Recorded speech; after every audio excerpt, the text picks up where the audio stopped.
The actual drain patch. I've no idea actually. I've got the paperwork. I mean, the whole system costs from them. Well, I wasn't actually around. Do you want to start on this bank? Can do, don't mind. Okay, so worst case scenario, you leave it to the kids. Yeah, well, yeah, retrieve it. it's not. Yeah, It's not ideal, but it's gone. Yeah. Normally we would work in an upstream direction, but because there's no flow and it's easier for you to photograph, we'll start just here.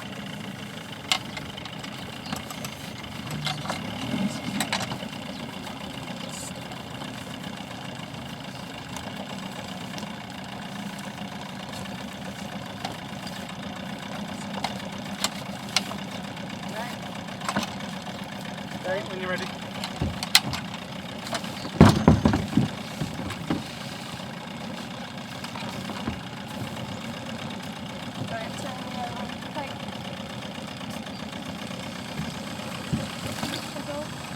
Okay.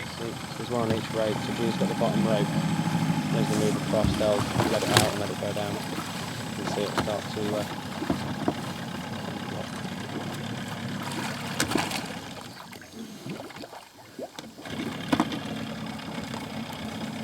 you can see, in terms of visually seeing that it's operating well, you can see perfectly there that it's pulling up plenty of silt, so we know that it's working well, and the amount of bubbles coming up, that is about right.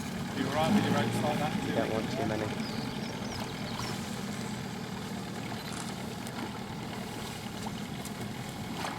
You have to get the flow right between getting a correct size sample. If you set the flow coming out too high, as Barry was saying earlier with the gas laws, that you can get the outlet system can get very cold, so it's something to be aware of. I see, yeah.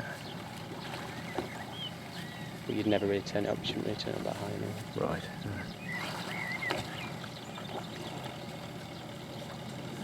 They're certainly reaching the bottom, that's for sure.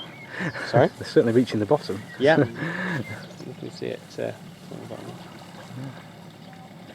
And they're aiming for a 3-minute sample here, or well, or a it tends to be a transect. Yeah, yeah.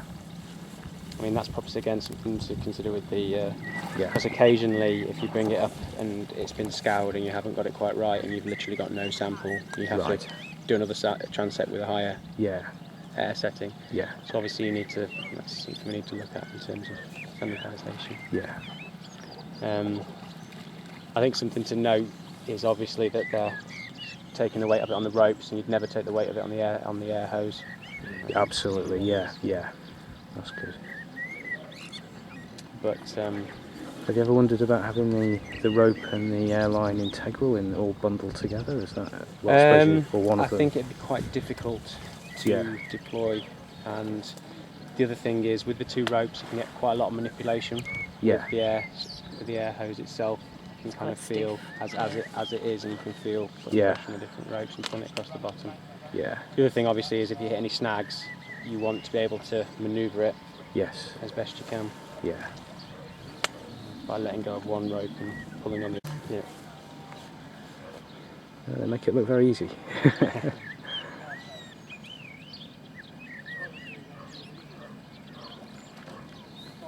What's the deepest you've gone with this equipment?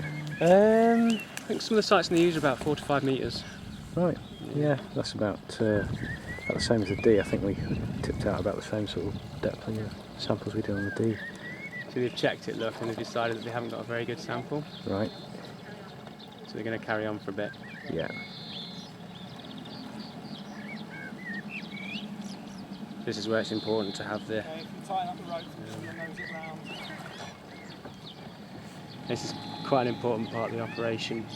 One of the dangers is if you have too much rope out, an air hose out, and the skipper decides to move on the boat, the air hose or the rope can get tangled in the propeller. Yeah.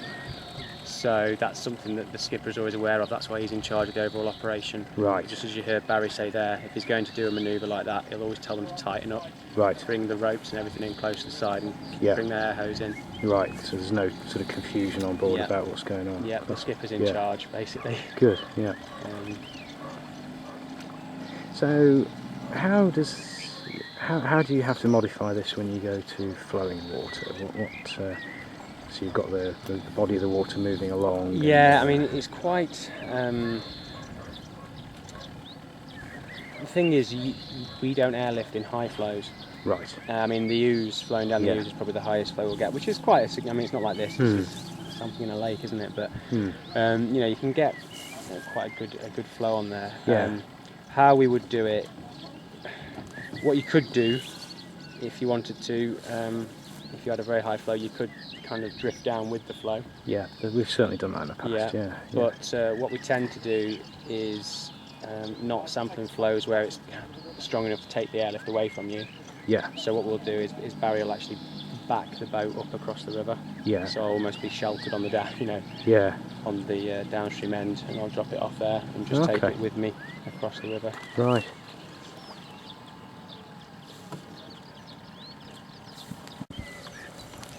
I mean, it would be more difficult, obviously, if you were drifting with the flow.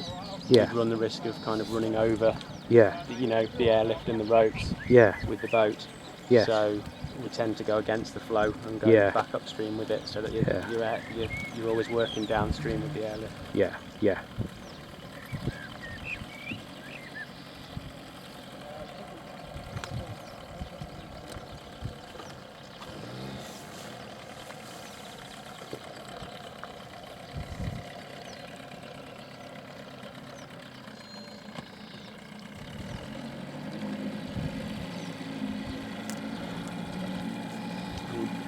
Questions about the operation at all? On the side.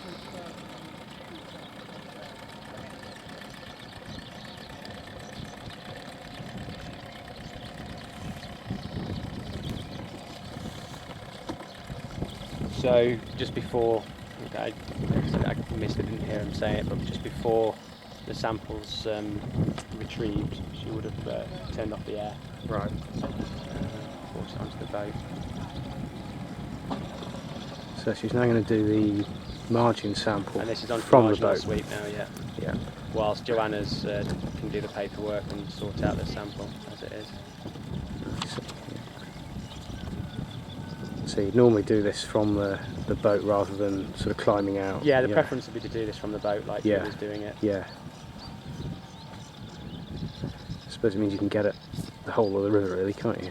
Yeah, it's just easier to get at it. Like I said, said this morning, as you can see, she's only just going through at the surface level, really. Yeah, because she's represented the bottom for us, so she doesn't there's no need to go down and get need to kind of scrape off the bottom. And that extension pole means that the motor's not getting caught up in the... That she can keep her...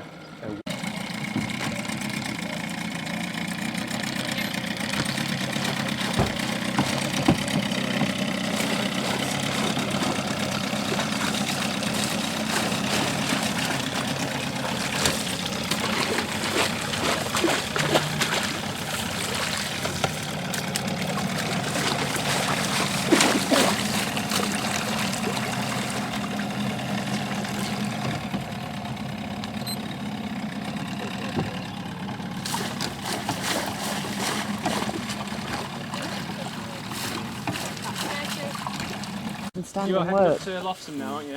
Where you stood in an inflatable, you're having to be out here, aren't you? You know, it's 3 times the weight when it's away from your body, where they can stand quite close and work the ropes. Doing it. Yeah, Martin's got tea, coffee, and I've given him some milk. So. As the girls are stood there, they're working the ropes here. But to get over that hump with the dinghy, no matter what you do, even with your foot up on the side, you're still... It's just awkward. Yeah, it is. Yeah. And you've got the abrasion against the rubber of the dinghy as well.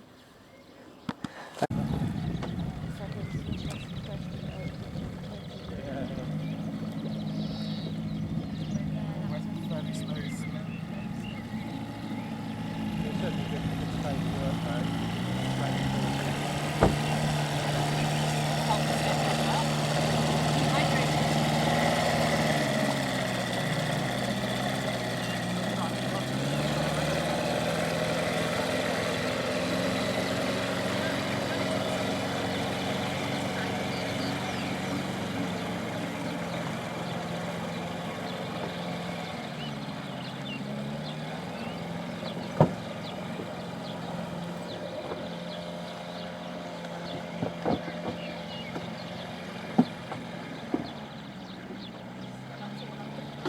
That